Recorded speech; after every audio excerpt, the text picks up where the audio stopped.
Dès mon premier achat immobilier, j'ai subi 3 mois de loyer impayés d'affilée avec le même locataire. J'ai pourtant récupéré tous les loyers jusqu'à la fin. Aujourd'hui, dans cette vidéo, je vais vous parler sûrement de l'une des plus grandes peurs que vous pouvez avoir, le fait de subir des impayés, et donc c'est ce qui te bloquerait dans ton futur investissement locatif. Je tiens à te rassurer, c'est quand même une chose qui arrive assez rarement, c'est très minime. Dans la plupart des cas, si on prend en compte les chiffres français, on est de l'ordre de 3 à 5% de loyers impayés en France. Il y a toujours des solutions, mais malheureusement, par moment, il arrive qu'il n'y ait pas de solution. On va en parler dans quelques instants. Je vais vous donner toutes les choses, toutes les techniques, toutes les astuces que j'ai pu acquérir durant ces années de location, d'ailleurs que j'ai encore en place, et également toutes les erreurs que j'ai pu commettre. Je vais vous donner sûrement des choses inédites que j'ai pu mettre en place avec des choses que je ne connaissais même pas alors que je m'étais formé pendant plus d'1 an et demi de manière autonome. Et donc on est parti aujourd'hui pour cette vidéo. J'ai découpé la vidéo en 7 parties avec 7 astuces que je tenais à vous donner, et on va commencer avec la première. Avant qu'on commence avec la première, je tiens à te rappeler que je t'aide à investir dans l'immobilier, que ce soit pour une résidence principale ou du locatif, et à être totalement rentable. Je t'offre d'ailleurs saute sur l'occasion parce que je pense ne pas le laisser éternellement. 40 minutes de call totalement gratuitement avec moi. Tu as juste à m'envoyer un DM sur Instagram ou sur Twitter ou à l'adresse mail qui s'affiche dans la description. Je t'offre également un guide immobilier de 20 pages et un tableur de rentabilité. Tout est dans la description. Je te mets tous les liens. Tu peux me contacter si tu veux un petit call. C'est gratuit et je pense d'ailleurs l'arrêter bientôt parce que ça commence à me prendre beaucoup de temps. Vérifiez la solvabilité de votre locataire. Moi, je pars du principe déjà que premièrement, le loyer que vous mettez en place avec le locataire que vous allez choisir ne doit pas dépasser 30 à 35% des revenus de votre futur locataire. C'est-à-dire que si je prends un exemple tout simple, vous prenez 500 € de loyer charges comprises, je parle bien charges comprises, je pars du principe que mon locataire devra gagner au moins 1500 voire 1600, 1650 €. Si c'est un couple, c'est encore mieux parce qu'ils ont tendance à avoir 2 revenus, et bien sûr prendre en compte le fait que votre locataire sera peut-être par exemple au SMIC qui est presque à 1400 € net si je me trompe pas. Normalement, si votre locataire est au SMIC, il aura sûrement droit aux APL, des choses comme ça, d'accord? Donc ça c'est très important. Les APL peuvent d'ailleurs, et moi je vous le recommande, c'est d'ailleurs ce que font mes locataires, mais peuvent être totalement versés directement sur votre compte bancaire. Ils me versent directement les APL sur mon compte, donc c'est les APL qui versent les allocations sur mon compte, ce qui me sécurise une partie du loyer. Si un jour le locataire ne verse pas le loyer, vous pouvez prévenir les APL qu'il y a un impayé également. Par contre, je ne vous conseille pas pour l'instant parce qu'il y a beaucoup de choses avant à mettre en place, dont un grand dialogue avec le locataire. Donc, on continue pour vérifier la solvabilité du locataire. Je vous disais, vérifier les bulletins de salaire, demander les avis d'imposition, les contrats de travail. C'est important, comme je dis, de vérifier que le loyer ne dépasse pas 30 à 35% du revenu de votre futur locataire. Privilégiez forcément les locataires en CDI. Par contre, les CDD ne sont d'ailleurs pas totalement exclus parce que la nouvelle génération, je vous le rappelle, est un petit peu allergique au CDI. Et je peux la comprendre parce que je serai aussi dans le même cas. Je suis un petit peu... C'est pour ça que je fais de l'immobilier, c'est pour ça que je suis à mon compte depuis presque 10 ans. J'espère un jour ne jamais reconnaître le salariat. En point 2, les cautionnaires. Très important, c'est une chose assez répandue depuis maintenant des décennies, et c'était d'ailleurs cela qui était le plus mis en place auparavant, malgré le fait que maintenant il existe également des garanties. Mais c'est vrai que la majorité d'entre vous, dont toi peut-être, va passer par des cautionnaires. Donc très important, tu fais la même chose. Si tu prends un cautionnaire, tu vérifies avec le même process la solvabilité du cautionnaire. Parce qu'il faut bien qu'il comprenne qu'il va devoir payer le loyer en cas d'impayé du locataire en place. Je vous conseille fortement de prendre des cautionnaires qui sont de la famille. N'hésitez pas à prendre des personnes plus proches, le plus proche possible de votre futur locataire. Forcément, les mêmes choses, situation financière stable avec des revenus 3 fois le loyer charges comprises, donc 30 à 35%, et bien sûr bien lui faire signer cette attestation de cautionnaire qu'il doit vous redonner, d'accord? Donc il y a une attestation qui existe légale pour le cautionnaire qu'il doit vous remplir, et ne pas partir sur un cautionnaire qui vous donne uniquement des papiers. Faites-lui signer ce papier. Il est très facilement retrouvable sur internet, vous notez attestation cautionnaire, vous la trouverez facilement sur internet. Troisième point, Je pars encore du très général, vous connaîtrez sûrement, mais il y a des choses, des éléments que vous n'avez peut-être pas en votre connaissance, mais demandez un dépôt de garantie. Ça s'appelle également une caution. Une caution, c'est ce qui va vous permettre d'avoir un minimum de garantie sur les futurs potentiels dégâts qui seront faits sur votre logement. D'accord ? Donc ça, c'est extrêmement important de demander la caution à votre locataire. En général, on demande 1 mois de loyer hors charge pour les locations nues et 2 mois de loyer hors charge pour les locations de type meublé. Pourquoi ? Parce que forcément, vous avez plus de frais potentiels vu que vous avez également des meubles qui peuvent être et qui sont à votre charge et qui peuvent être détériorés. Très important de le demander, de le mettre en place et bien sûr de le spécifier dans le contrat de location. D'accord ? Ça, c'est extrêmement important. Astuce numéro 4, la GLI. La GLI, c'est tout simplement une garantie loyer impayé. C'est quelque chose que j'ai moi en place sur la plupart de mes loyers, du moins c'est quelque chose que j'ai en place sur mon premier immeuble. Je l'ai sur l'immeuble entier. Après voilà, chaque garantie loyer impayé est spécifique en termes de budget et de garantie, donc renseignez-vous bien. Moi, en l'occurrence, c'est une garantie loyer impayé pour la SCI qui comprend également une protection juridique. C'est-à-dire que auparavant, si j'avais le moindre problème juridique, tous les frais d'avocat et de justice étaient à ma charge parce que je n'avais pas de protection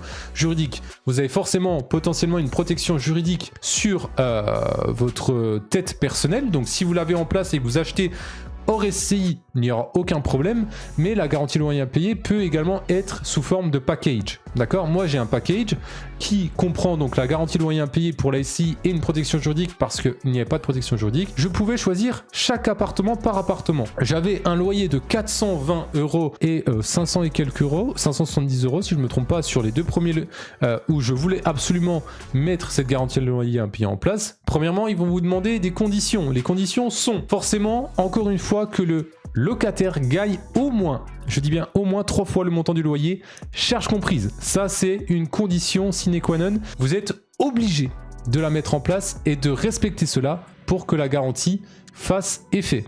D'accord ? Donc, moi, pour ces locations, je payais 15 € par mois, excusez-moi, et 14 € et quelques par mois pour seulement la garantie loyer impayé. Et ça prenait en compte les loyers qui n'étaient pas payés par le locataire et également, si je ne me trompe pas, de futures dégradations. Et quelque chose d'important, il y avait 2 mois de préavis, c'est-à-dire qu'il fallait au moins 2 mois. Il prenait à partir du 3e mois les loyers impayés. Si vous aviez 2 mois de loyer impayé, vous deviez vous débrouiller. Par contre, dès le jour de votre loyer impayé, il faut bien sûr le spécifier à votre banque ou du moins à l'organisme, à votre assurance qui s'occupe donc des garanties loyer impayés. Ils vont pouvoir commencer votre préavis de 2 mois. Moi, j'ai un préavis de 2 mois. Au bout du 3e mois, ça prend les loyers impayés. Donc les 2 premiers mois sont malheureusement perdus ou à ma charge si je n'arrive pas à les récupérer plus tard. Ou bien sûr, je devrais le faire via la justice. Élément numéro 5 et astuce numéro 5 à connaître, c'est une astuce qui commence à être mise en place de plus en plus. Il y en a beaucoup qui ne le mettent pas en place malheureusement, mais je vous le conseille fortement si vous pouvez la mettre en place parce qu'il y a certaines conditions que les locataires doivent avoir, mais c'est la garantie Visale. C'est tout simplement une caution gratuite fournie par Action Logement. C'est un organisme qui a été créé par l'État français pour assurer certaines personnes sous critères d'éligibilité, bien sûr, certains locataires qui, bien sûr, cochent ces cases-là. L'État peut se porter garant à votre place ou à la place d'une assurance que vous payez pour certains types de locataires. Les locataires doivent, par exemple, ne pas dépasser un certain type de revenu. Un certain montant de revenus, excusez-moi. Donc, à vous de vous renseigner pour savoir si votre futur locataire peut être éligible à cela, ou du moins, si vous voulez absolument une garantie Visale, choisir des locataires en fonction des critères d'éligibilité de la garantie Visale. Point numéro 6, et c'est l'un des éléments les moins privilégiés, et c'est l'un des éléments sûrement pour moi l'élément le plus important, et c'est selon moi grâce à cela que j'ai réussi à éviter tous les impayés. C'est une chose simple à mettre en place, mais pourtant elle est très peu mise en place par beaucoup de personnes. Cette technique, et c'est une astuce toute simple, c'est garder le dialogue avec le locataire. C'est extrêmement important d'être hyper pointilleux là-dessus parce que selon moi, il y a trop de personnes qui malheureusement ne restent pas assez humains face à des situations d'impayés. Il faut être résilient, patient, compréhensif. Pourquoi je vous dis ça ? Parce que moi j'ai été dans certains cas, entre guillemets, j'ai subi des impayés, mais j'ai toujours réussi à récupérer ces loyers à la fin. Ça m'a pris par moment 5 mois, 6 mois, ou plutôt quelques jours, voire quelques semaines, mais au plus tard, 5-6 mois. Et pourtant, j'ai réussi à n'avoir aucun impayé à la fin. À l'heure où je vous parle, je n'ai subi aucun impayé. C'était des impayés, bien sûr, j'ai subi des impayés, pardon, mais j'ai toujours réussi à récupérer l'argent à la fin. Pourquoi? Parce que je suis quelqu'un qui essaye de rester le plus humain possible, de rester dans le dialogue. Voilà, vous êtes un humain, votre locataire est un humain, chose basique, mais vous devez vous comporter de la sorte. Des impayés, ça peut arriver à tout le monde, à vous-même, à moi-même. Une situation peut changer du jour au lendemain, notamment encore plus dans la situation actuelle de notre pays. On est quand même sur des situations assez délicates qui sont assez complexes par moment, et où votre locataire peut potentiellement perdre son emploi du jour au lendemain, avoir des difficultés de paiement du jour au lendemain, et il faut rester compréhensif. Moi je pars du principe que, et il y en a beaucoup qui ont tendance à l'oublier, vous êtes tous égaux. Vous êtes propriétaire, votre locataire n'est pas inférieur à vous parce que vous êtes propriétaire du logement. Attention, moi je vous le dis, je ne suis pas supérieur à mon locataire sous prétexte que j'ai réussi à acheter un appartement et que je vais être propriétaire. De 1, le locataire, ça se trouve, il a même pas envie d'acheter d'appartement. C'est son choix. Il préfère être libre et flexible, par exemple, géographiquement ou financièrement, et pouvoir se déplacer comme il le veut, quand il le veut. D'accord? Donc, arrêtez de juger les gens. Les locataires sont et ont des obligations. Vous êtes propriétaire, vous avez des obligations. Ce locataire peut avoir des difficultés de paiement, mais il faut que ça soit justifié. Vous l'appelez, il vous l'explique, ou il vous explique, il vous appelle, vous rentrez dans le dialogue et vous êtes compréhensif, d'accord? Il faut déjà, premièrement, au préalable, bien choisir son futur locataire. Prenez quelqu'un qui a tendance, par exemple, sur la visite de votre location, à vous dire excusez-moi monsieur, je vais être un petit peu en retard, je vais avoir 5 minutes de retard pour la visite, ou 10 minutes de retard pour la visite, etc. Ou qui a tendance à vous dire écoutez monsieur, pour samedi la visite c'est toujours bon pour moi, etc. Parce qu'en fait, quelqu'un qui réagit déjà comme ça, vous pouvez être sûr que plus tard, s'il a des difficultés de paiement ou des changements de vie, il va vous prévenir. D'accord? Donc ça, c'est juste un élément très important. Donc, il faut garder cette compréhension, ce dialogue, et ne pas perdre absolument le dialogue, ne pas monter sur vos grands chevaux dès le départ et vous brusquer avec votre futur locataire et couper tout dialogue. Le locataire est extrêmement protégé en France, d'accord? Donc ça, c'est aussi dans votre sens et dans votre intérêt de le mettre en place. Et pour finir les amis, dans l'astuce numéro 7, je vais vous donner 2 conseils pour ma part. Il existe différents organismes qui vous permettent de régler certains types de loyers impayés. Donc c'est extrêmement important, je vous invite à vous renseigner sur internet sur ce qui existe, mais moi pour vous expliquer justement l'histoire des 3 mois de loyer impayés au départ, que j'ai pu avoir d'affilée avec le locataire que j'avais à place quand j'ai acheté mon immeuble. Du moins quand j'ai acheté mon immeuble, vous le savez, j'ai acheté mon immeuble, il y avait 3 appartements. J'ai fait une vidéo d'ailleurs là-dessus, je vous invite à aller la voir. Mais il y avait 3 appartements, j'en ai créé un 4e dans un garage de 45 mètres carrés, donc j'ai créé un T2 dedans avec une grande terrasse. Il est magnifique, il est incroyable. Quand tu vois le avant-après, il est incroyable. Bref, on s'en fout. Pour régler cette situation de loyer impayé, donc pour m'expliquer, déjà le propriétaire m'avait dit que le locataire en place, le propriétaire qui m'a vendu donc l'immeuble, m'avait dit que le locataire en place était totalement solvable. En fait, c'était un monsieur qui travaillait en Suisse, et du jour au lendemain, au moment où je signe, quelques semaines après, il quitte son job en Suisse et il n'est plus du tout finançable entre guillemets.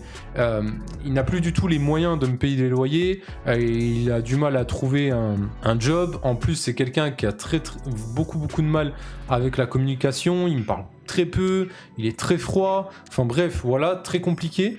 Comment ça s'est passé? Voilà, 3 mois de loyer impayé. Qu'est-ce que j'ai fait? J'ai retrouvé le mail parce que je voulais retrouver l'organisme qui m'avait aidé.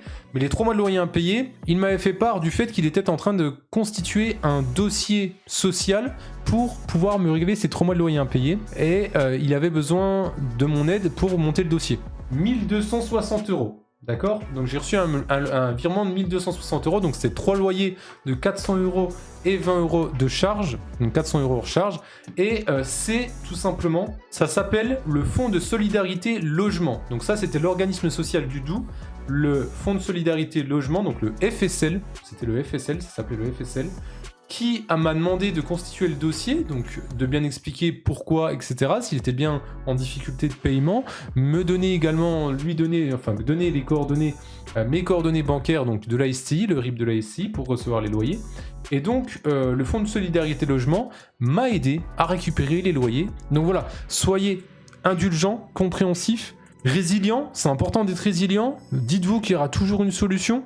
Il faut trouver une solution et surtout, le premier défi, c'est de trouver le bon locataire, le bon choix de locataire au départ. Et dernier tips, travailler avec une agence de gestion locative, je vous le donne en 1000, selon moi, et je dis bien selon moi, mais ne vous garantit en aucun cas moins de loyer impayé, d'accord? Donc voilà toutes les astuces, toutes les erreurs que j'ai pu commettre ou toutes les astuces que j'ai pu acquérir, toutes les connaissances que j'ai pu acquérir pour éviter toutes sortes de loyers impayés. Si vous voulez compléter la vidéo avec d'autres choses que j'ai omis de vous dire, n'hésitez pas à le dire dans les commentaires. D'ailleurs les amis, je vous le redis encore une fois, mais avant de finir et de conclure cette vidéo, je vous rappelle et sautez sur l'occasion parce que je risque d'arrêter de le faire, mais je vous offre encore 40 minutes de call pour étudier votre futur projet locatif, répondre à vos questions durant un call de 40 minutes totalement gratuitement. Vous avez juste, si ça vous intéresse, à me contacter sur Instagram ou sur Twitter. Je vous ai ouvert mes DM, vous avez juste à me contacter en DM ou même par mail dans la description. Je vous mets également des documents dont un guide immobilier de 20 pages totalement gratuitement à disposition dans la description. Les amis, je vous dis à la prochaine, prenez soin de vous, ciao.